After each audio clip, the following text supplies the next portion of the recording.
6:30 at the Nürburgring is what we were promised from this Valhalla. And I'll tell you what, if they can deliver that, this is truly a supercar, a hypercar. This car was actually debuted back in 2019 at the Geneva Auto Show, and they put this up against the Valkyrie that was out. Right, which you know I wasn't a fan of the Valkyrie. One of the things that I said about that is if you look at the Valkyrie, it's got so many giant open areas. I made a comment that you could look like you could throw a pig through the thing. Because I didn't like that in the style of it. I like a car that, this car I like that it's got a lot of, it looks like a car. It doesn't look like a Formula One car with a bunch of body panels arced over it. Okay, that is what like an open wheel car, basically. Yeah, exactly. Yeah, so I do like that on the styling of this, and I ding the Valkyrie pretty bad because of those open areas. But I understand why they're there. I mean, they're there to give ground effects and really work. But at some point in time, you've got to make something that people are going to want to ride in. My wife wouldn't want to ride in that thing because it looks like a. It doesn't look like a car. It looks like it looks awkward to me. I think it looks amazing. I know, and I know you're a huge fan of it. So this one, they had the Valkyrie. They also had the Vision concept, and this is the Valhalla. This is the son of Valkyrie, is what they're calling it, the 003, and that's because it's after the Aston Martin Valkyrie, and then the Valkyrie AMR, which is 002, and this is 003. So crazy that they updated the styling. I know this is a carryover, so the original concept was very smooth.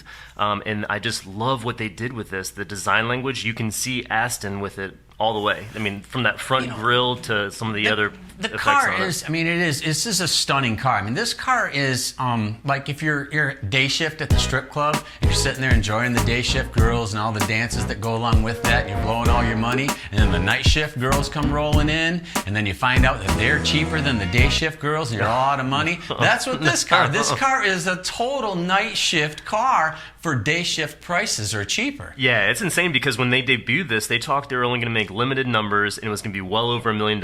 And back then it was a V6 twin turbo with the hybrid technology. I would have never bought a V6 for $1 million. That's insane. But that's crazy. If I'm spending $1 million, and I'm telling you what, I'm not a huge fan of this being a V8 car. However, McLaren's kind of paved the way for that, and so has Ferrari for the V8 car, hypercar, crazy stuff. Because the Ferrari series, all the 4 Series cars, the 58s and the 88s and the F8s and stuff, those are V8 cars. And look at the SF90. I mean, it's just, oh my God, that car is so fast. This is going to be lighter than the SF90. And I don't know how they're doing that. I'm going to believe it when I see it. Right. Well, especially that Nürburgring time. I do love on this car that integrated rear spoiler. Yeah, which has changed because it was actually originally supposed to be bendable carbon fiber, which we saw on the Speedtail, which I don't know how that's going to be. I'm not into that. Yeah, so definitely they changed That's in one of those columns that says, I'll take things a McLaren lover would say for 200. Because, they see all that bendable carbon fiber. Oh, my God, that's amazing. Right. Yeah, but wait till you have to replace it because I can't imagine that's actually going to last. Right, with the paint on top of it and the clear coat. I have friends, and I won't name names, but they're not real particular about their women, for example. I mean, as long as they have opposable thumbs, they're in. But they're real fussy about their supercars. And they'll look around. They buy some really nice cars. And this car at under $1 million runs right with the $2 or $3 million craziness stuff. I mean, I love the Lamborghini Sian. Yeah. A stunning, amazing car. You could park this right next to it for a quarter of the price. This would turn heads like crazy, and that's a neat thing. So, as Patrick was saying, this is going to be a twin turbo V8 now with the hybrid technology, sourced from Mercedes, which is pretty neat. Obviously, completely tuned for Aston, but now we're talking about a $500,000 to $600,000 price range, which is just like you were saying, unheard of for this price. Yeah. And that Sion, just going back to that, it's more performance than the Sion, and what the Sion's running around $2 to $3 million for those. 4 times the money. Yeah, it's crazy. Insane. As a matter of fact, I will drink to that. Cue the whiskey, girl.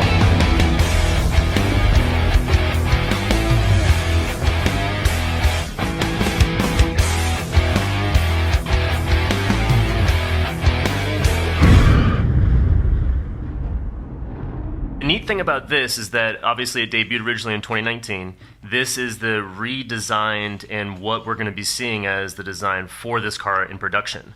But the neat thing, and why our viewers might be wondering why this is a part 1 of 2 parts, is because the interior has not been shown yet.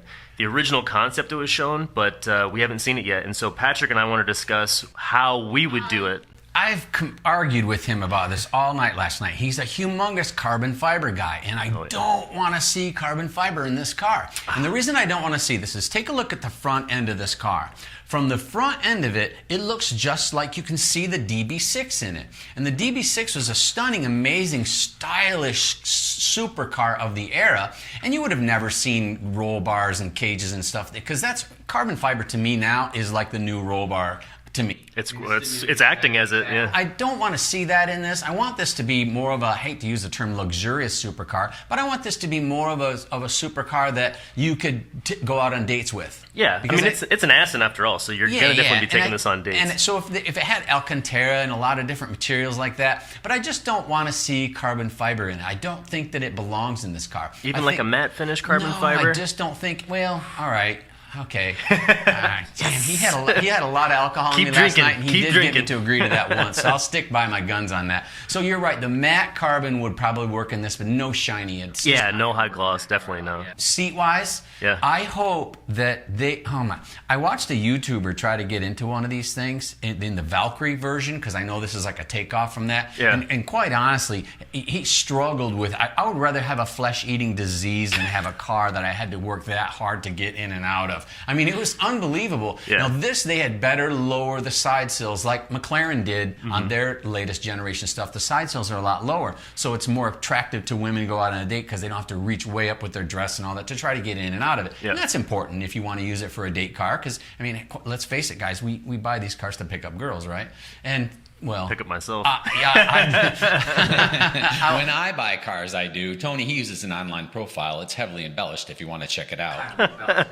This car, if they stay with the black grille, I'm a fan of it, but I saw it in the silver grille, and I'm not a huge fan. Oh, I like it. And if you take a look at the silver, it just would look much better if it was black. It gives that sharp, Aston look to it. I love it. And I think, like we were talking about the interior as far as the seating positions, what you guys might not know is that the Valkyrie has more like an F1 style seating, and so where you're sitting on basically the tub and your feet are up, and so just like an F1 race car. This is a little bit better than that, so it's not going to be as difficult to get in, like you were saying. Yeah. But you still have the F1 style, and the pedals and the steering column will come towards you, whereas the seat is just permanently in place.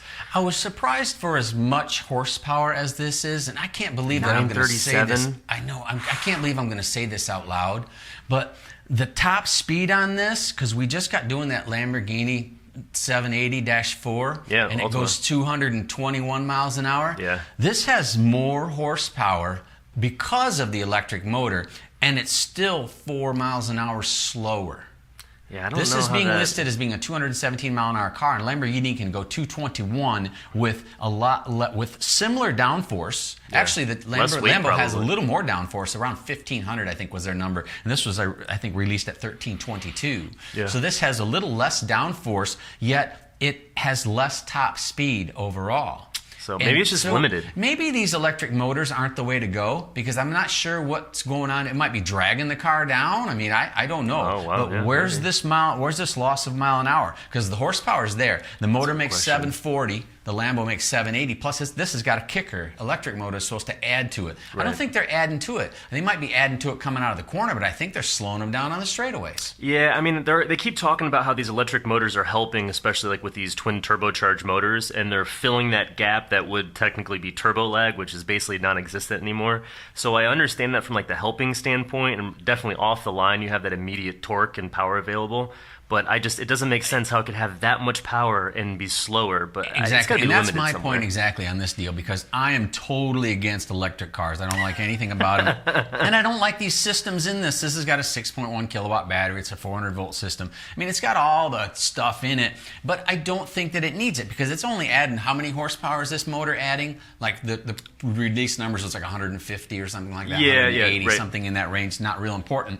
You could easily kick this motor up another 100 horsepower, then you could offset the weight and the drag from all of that stuff that's been added to it with the battery and the motors, and easily pick this up. But at this point in time, you can't do that because the transmission doesn't have a reverse in it. It needs an electric motor to back it up. That's right. You said, yeah. So they're committed to that. That's an 8-speed DCT transmission they were talking about, so it's going to be a great transmission. But that's unique that it doesn't have reverse in it. So you've got to have that electric motor. So unless you want to get out and push, do you hear an alarm going off?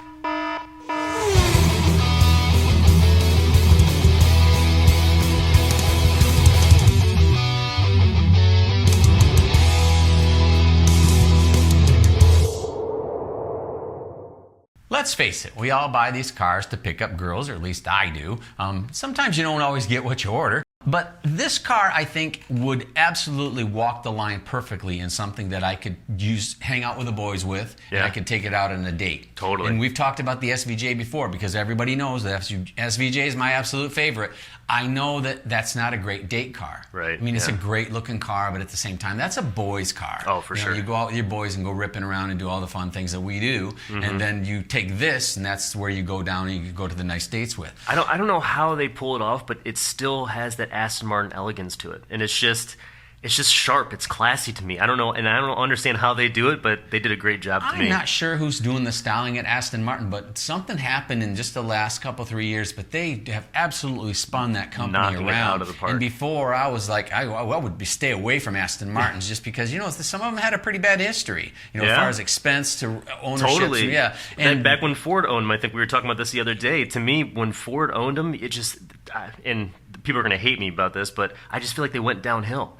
And they kind of lost that credibility, and they are gaining it back. I mean, at least in my eyes, they are gaining it back so fast now. Yeah, I mean, the cars that are coming out of that. It is exponential. And I'm telling you, they're bringing all the Red Bull people in and doing all that whole deal to it. It's got carbon tub, push rod suspension. It's got more Multimatic dampers on it. Roof scoop. Oh, yeah, it's got Roof Tony's scoop. roof scoop. Yeah. And this has a really cool style to the roof scoop. Yeah, it's like an F1 almost. Yeah, it really is. It's crazy looking. But what I love is look along the back edge behind the glass, all that little vents. I think that's one of the most original things I've seen in forever. You mentioned... I think the Vulcan has some kind of styling cue like that, and I believe it's around the back as well, but it's just... I don't know how they did this, but they made from the concept to this car, they made so much improvement, and I don't even know how they could have, because the concept looked great to me, and this looks even better. I love the spiky taillights. Oh yeah, definitely another Vulcan reference. Oh yeah, absolutely. And I do love the big rear Venturis on that the thing. huge Venturi tunnels, yeah. which I love the fact that they said that it has to have a top exit exhaust so that they could have those Venturi tunnels. So please, any excuse to have a top exit exhaust, I'll take it. But look at the back of this compared to the Valkyrie, and the back of this looks so sexy and just attractive, whereas the Valkyrie looks like I said before, just body panels on a Formula One car. Yeah. And I get it. I know why they did all that stuff. But I want a car, and that doesn't look like a car to me. What's that super fast? The Ariel Atom. Oh, yeah. Yeah, this looks like, the Valkyrie to me looks like an Ariel Atom with body panels on it. Wow, am I going to get beat up for that? Yeah, but I don't know. I mean, I love the Ariel Atom, don't get me wrong. But this looks like league. This looks like a real, I know that's probably the craziest thing that you ever heard somebody say, but I studied psychology for like 5 years. Well, actually, I was a patient, but I paid attention. But I think that this car is a better looking car than the Valkyrie. I mean, yeah, honestly, it is, for a lot less money, too. All right, I want to throw a rating on this thing. Let's go. I hear a squealing noise.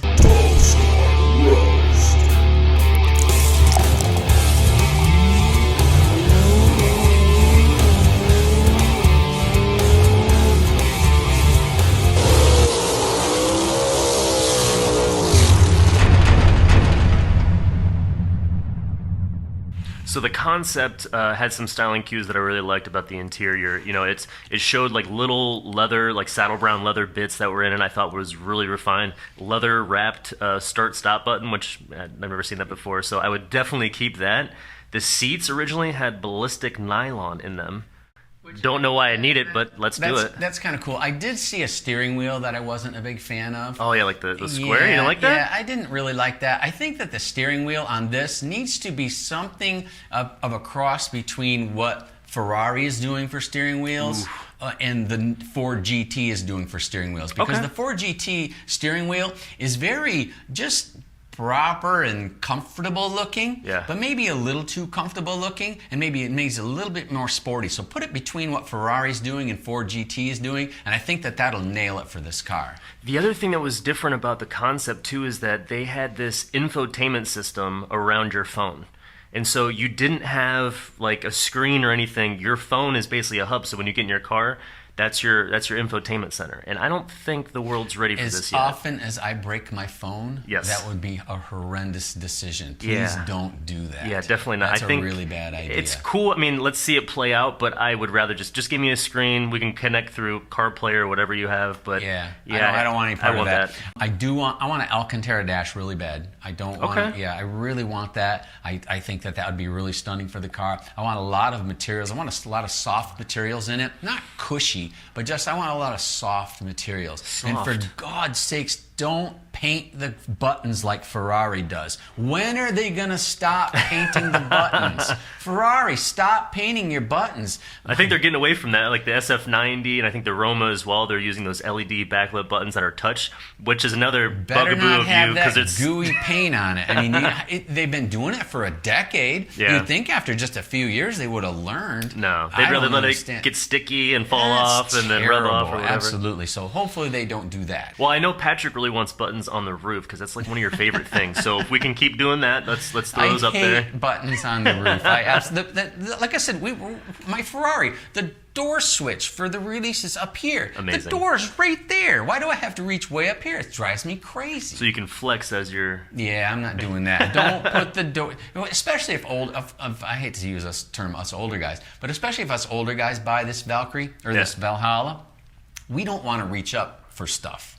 I don't want to... Well, that's why you take your buddy with you. What would be really cool with this is it, and I hate to say this out loud, but somebody would be really mad, but wouldn't it be crazy if it had a glass roof? Ooh. That Actually, would be cool. I believe I heard when I was reviewing this car that they're going to make a roadster version. Oh, it's okay. already like something slipped and they're going to make a roadster version Okay. of this, so that would be insane. But see, I'm not a roadster guy.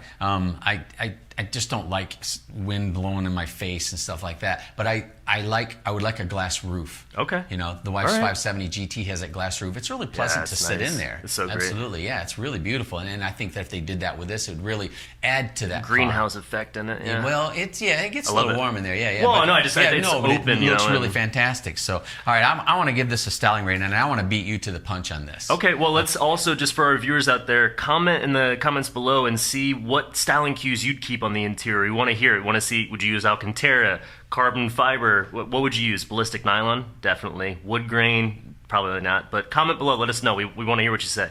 This car, as far as styling-wise goes, it's better looking to me than the Valkyrie.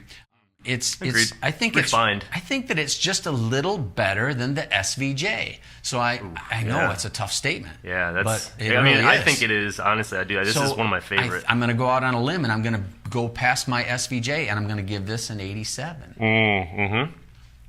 I'm right there with you. As far as styling is concerned, I might be a little crazy because I'm about 90 on this. This is, to me, amazing styling. They knocked it out of the park. I don't know how they made it better from what I saw in 2019, but they did. And this has got to be one of the highest ratings I have. In performance, I got a problem with this car because it makes a tremendous amount of horsepower, and they're giving us a mile per hour number that doesn't match.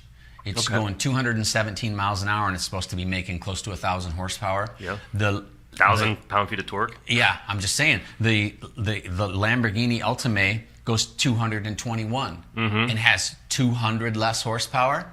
That doesn't make any sense. I wonder if they're just reeling it back in a little bit because they're going to have a track version, which we know that the Valkyrie, is already going to have an AMR, which is the track edition package. Yeah. I wonder if this is, maybe that's why they're I'm reeling sure they it will, back but in. I'm still dinging it because I honestly don't think that it needs any of that electric stuff. As a matter of fact, if you offered this without the electric motor, without the battery, without all of that crap on there, the car's not only going to be lighter, put a reverse in the transmission. You follow me? I'd push it back for the money you're going to save and the weight you're going to save. Definitely.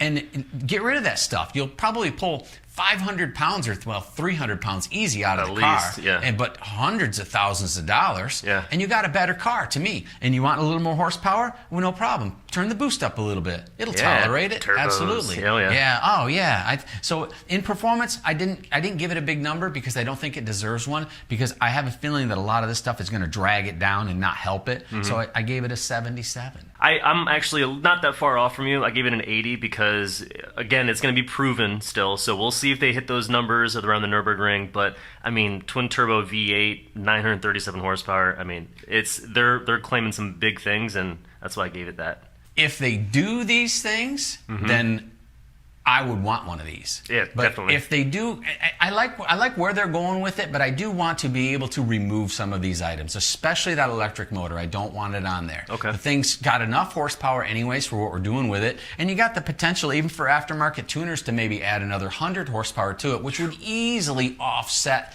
all that electric stuff. Yeah. Put a reverse gear in it, and you're good to go. Yeah. And if you do all those things, Tony and I are going to do this. Congratulations, Aston Martin. You got a toast. Well, thanks for watching. Be sure to like and subscribe. And you know what they say, if you have an opinion that's different than ours, keep it to yourself.